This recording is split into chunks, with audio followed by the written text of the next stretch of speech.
Welcome back to the channel, everybody. This is a World War II fighter aircraft history channel. Today we're going to be talking about the Mitsubishi F-2. And before we get into it, I want to thank a friend for doing the research for this video. Now let's talk about the F-2. Now, when Mitsubishi started designing this, they were looking at two different projects. They were looking at making a trainer and a fighter with the same airframe. So they designed this in 1937. It was a twin-engine mid-wing monoplane. It was a sleek design.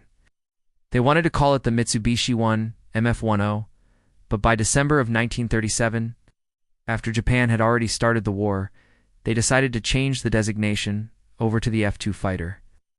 So what ended up happening was, because they were trying to make an advanced trainer and a fighter out of the same airframe, they made a lot of compromises. And that really showed up in combat. So it was designed around the Mitsubishi Ha-1092 radial engine. And each one of these engines had two turbo superchargers in them. There was also a third engine in the rear of the aircraft. This engine would drive the two-blade variable pitch propeller. It also served as a starter for the other two main engines. So if one or more of the front engines failed, they could still limp back to base on just the rear engine, and that engine would be more than enough to do so. And the landing gear was also designed to be very light, so that they could take off from very short runways. In 1938, they did have some problems with stalling and spinning, but those were later corrected once they added the third engine. And the F-2 went through many different iterations.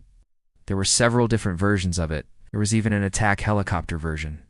And one of the reasons why there were so many different versions is because they were building this under license from Kawasaki and Nakajima. And by 1940, it became the main fighter for the Japanese Navy. It had a range of 1,400 miles. Its service ceiling was 31,000 feet. It had a top speed of 307 miles per hour at 20,000 feet.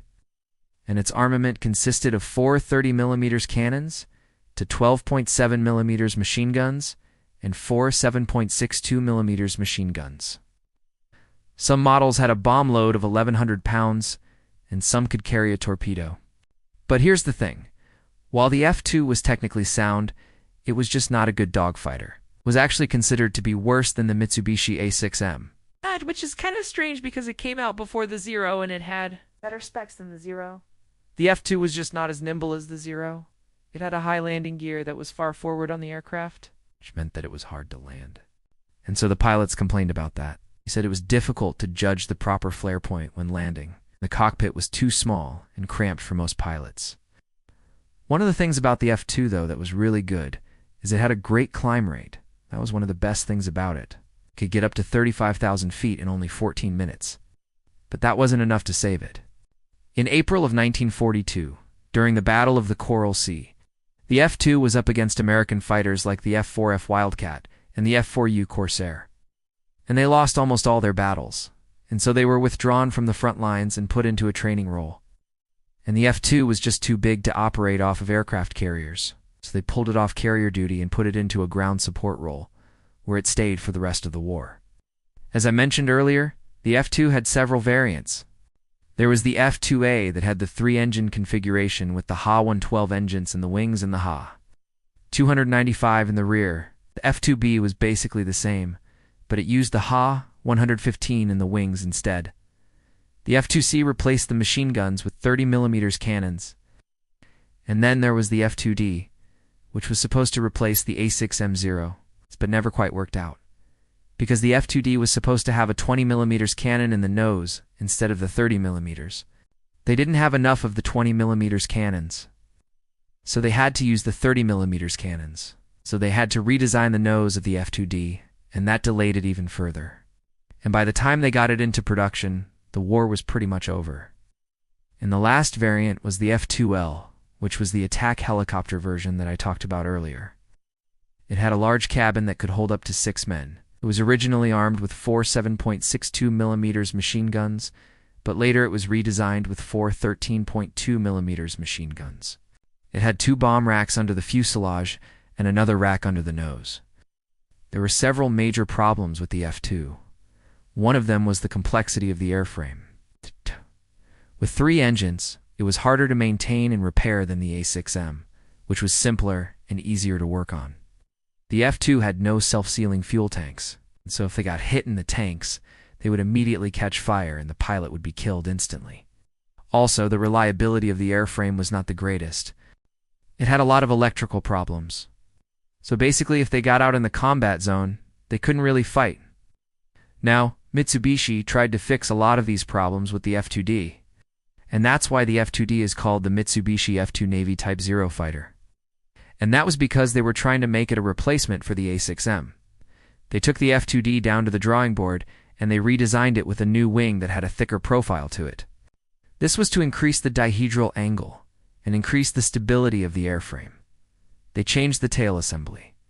They squared off the leading edge of the horizontal stabilizer. And then they also changed the shape of the vertical stabilizer, increased the area of the rudder. They also redesigned the flaps and added slotted leading-edge flaps to improve the slow-speed handling. They changed the gear so that it would retract farther into the wheel wells, which would make it less visible from the rear. They redesigned the canopy so that it was much larger, giving the pilot better visibility. They moved the instrument panel back a little bit so that it was straighter in relation to the fuselage. They also lengthened the nose of the aircraft, which allowed them to put a larger 20mm cannon in the nose, which would have been better for dogfighting. But like I said earlier, they couldn't get enough of those 20mm cannons, so they had to use the 30mm cannons. So with all these changes, they renamed it the Mitsubishi F-2 Navy Type O fighter, or the F-2N. It had a maximum speed of 321 miles an hour at 24,000 feet. Its service ceiling was 35,000 feet. It had a combat radius of 700 miles, and it could carry 1,100 pounds of bombs. The armament remained the same. It was 4 30mm cannons in the nose. In 1944, the Navy wanted a fighter that could operate off the new fleet carriers that were being built. They needed something that could operate off an angled deck, and so they thought that the F-2D or the F-2N was perfect for that, so they ordered 500 of them. But again, it was too late. By the time they got it into production, the war was pretty much over and they only made about 150 of them. The F-2 was a good idea, but it was implemented poorly.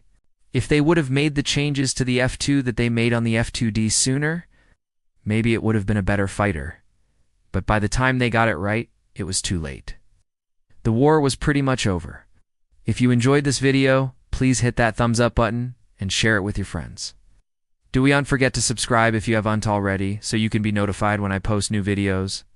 Thanks for watching. See you next time.